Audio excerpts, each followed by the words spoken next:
Channel the bulletin bye नैतिक झा पे। आज बहुत ही दुखद घटना है, हालांकि 2-3 दिन पहले की घटना है, लेकिन मैं आज इस पर चर्चा करूंगा। उससे पहले मैं थोड़ा कुछ बोलना चाह रहा हूं आप सभी से। देखिए, पति और पत्नी का जो संबंध है ना, वो अति प्राचीन है। आजकल के समय में सबसे प्राचीन माना गया है महादेव को। तो जब हम दुर्गा पूजा में भगवती के 9 रूपों की पूजा करते हैं, तो उसमें जो दूसरा स्वरूप है भगवती का, ब्रह्मचारिणी का जो स्वरूप है, उसके संदर्भ में कुछ कहना चाहता हूं। तो जब दुर्गा जी ने अपना रूप धारण किया, शैलपुत्री बनी, फिर ब्रह्मचारिणी बनी, तब जितने भी देवता गण थे, ऋषि मुनि थे, वे सभी माता दुर्गा जी के पास गए और उनसे कहा कि तुम क्या ये महादेव के चक्कर में पड़े हुए हो। मैं अपने शब्दों में कह रहा हूँ कि एको मकान नहीं है, बरगद के नीचे रहते हैं, कैलाश पर्वत पर रहते हैं, जो तुमको शिव से क्यों शादी करनी है।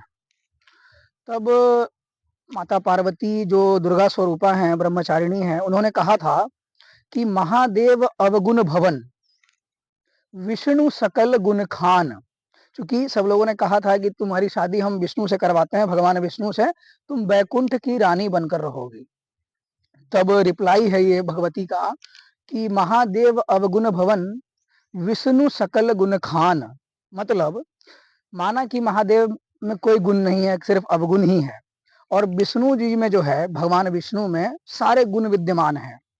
तो महादेव अवगुण भवन, विष्णु सकल गुण खान, जाकर मन जैसन रहे, ते ही सन काम। कोटि जन्म लग रगड़ हमारी, बरहु शंभु न तरहु कवारी।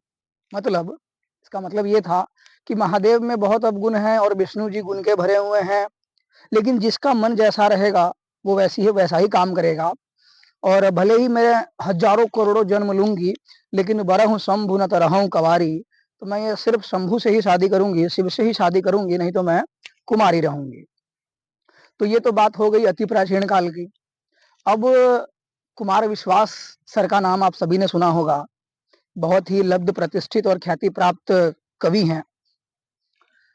तो उनकी 2-4 लाइनें हैं जो मुझे गुनगुनाना है। अभी मैं वही गुनगुनाता हूं पहले, फिर हम लोग मेन मुद्दे की बात करेंगे। उनकी लाइनें हैं कि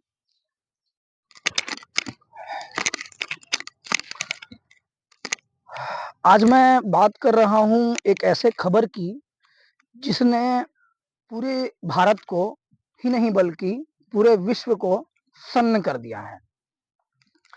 34 साल का एक एआई इंजीनियर अतुल सुभाष, आप लोगों ने ये न्यूज देखा होगा बहुत सारे न्यूज चैनल पे और सोशल मीडिया प्लेटफॉर्म पे भी। तो अतुल सुभाष करके एक एआई इंजीनियर हैं जो बेंगलुरु में, इंजीनियर थे जो बेंगलुरु में कार्यरत थे। वो आईटी सेक्टर के इंजीनियर थे, तो आप समझ सकते हैं कि उनका एजुकेशन लेवल किस लेवल का रहा होगा। उन्होंने अपनी पत्नी की प्रताड़ना की वजह से आत्महत्या कर लिया, सुसाइड कर लिया है। लेकिन अतुल सुभाष ने अपनी जान लेने से पहले यह तय कर लिया था कि उनका यह मौत से पहले का वीडियो उनकी पत्नी के दिल और दिमाग दोनों में जा करके बस जाए।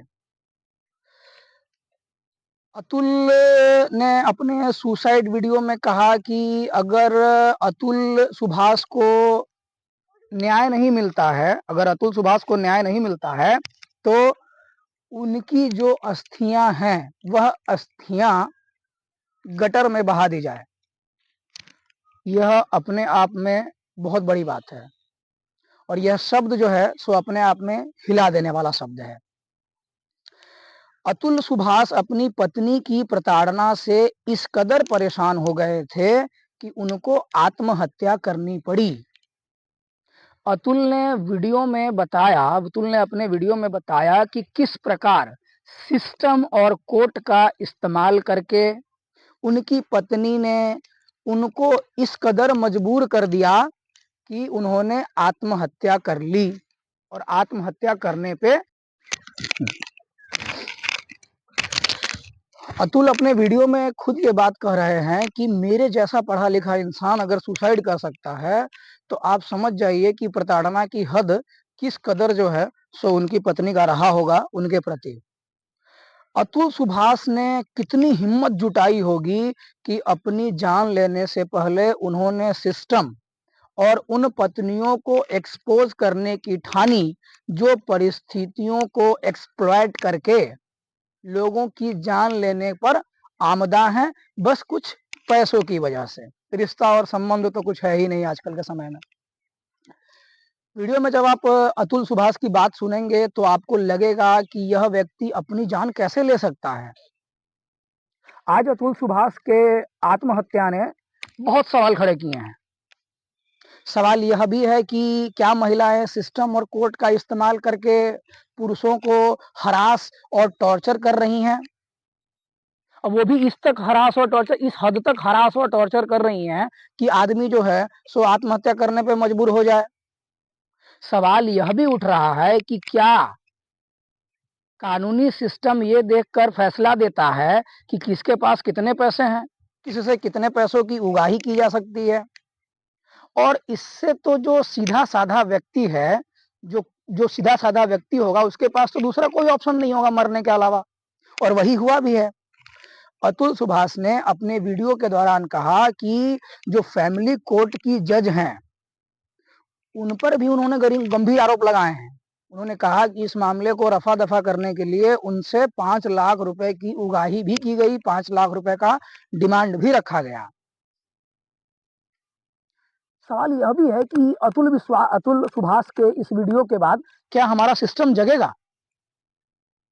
सवाल यह भी है कि जो महिलाएं वाकई में प्रताड़ना के चलते अपने पति से डाइवोर्स चाह रही हैं तो उनके केस पे भी सुभाष के केस का असर पड़ेगा। तो इससे तो ये होगा कि जो महिलाएं वाकई में प्रताड़ित हो रही हैं और उनको अगर डाइवोर्स लेना होगा तो उन पर भी अब इस प्रकार का असर पड़ेगा, इस केस का असर पड़ेगा। मैं वीडियो को इतने ही शब्दों के साथ खत्म करता हूं क्योंकि घटना सबको पता है, मैं बस अपना विचार उस पर दे रहा था। तो जो अतुल सुभाष, स्वर्गीय अतुल सुभाष जी हैं, उनकी 2-4 लाइनें हैं जो 90 मिनट का वीडियो है उनका। सुसाइड करने से पहले उन्होंने 90 मिनट का वीडियो बनाया और 24 पेज का एक सुसाइड नोट लिखा। उस सुसाइड नोट की कुछ बातें मैं दोहरा रहा हूं आप लोगों के सामने, खास करके पुरुष वर्ग इस पर ध्यान देंगे। अतुल सुभाष ने कहा कि प्रिय पुरुषों, विवाह मत करो। यदि अच्छा पैसा कमाते हो, अकेले खुश रहना सीख जाओ। शादी मत करो, माँ बाप की सेवा करो, दुनिया घूमो, भक्ति करो, ध्यान करो। शादी को अब उस नजरिए से लोग नहीं देखेंगे जिस पवित्र नजरिए से हमारे और आपके माता पिता ने, बाबा दादी ने, नाना नानी ने अपना पूरा जीविकोपार्जन एक साथ मिलकर सुख में दुख में सब मिलकर उन्होंने पार किया है। लास्ट शब्द है अतुल सुभाष जी का कि शादी के नाम पर जो तुम सोचते हो वो सारी बातें एक दिन झूठ साबित होंगी। अकेले रहना सीखो, खुश रहना सीखो। इन्हीं शब्दों के साथ मैं अपनी वीडियो को खत्म करता हूं। आप लोग अपने विचार जो हैं सो कमेंट्स में जाकर के दिखाएंगे, मेरे पेज को फॉलो करेंगे और मेरे यूट्यूब चैनल को सब्सक्राइब करेंगे। यूट्यूब चैनल का नाम है द बुलेटिन बाय नैतिक Jha. Thank you so much. हो गया, इतने देर के लिए परेशान रहे भेल।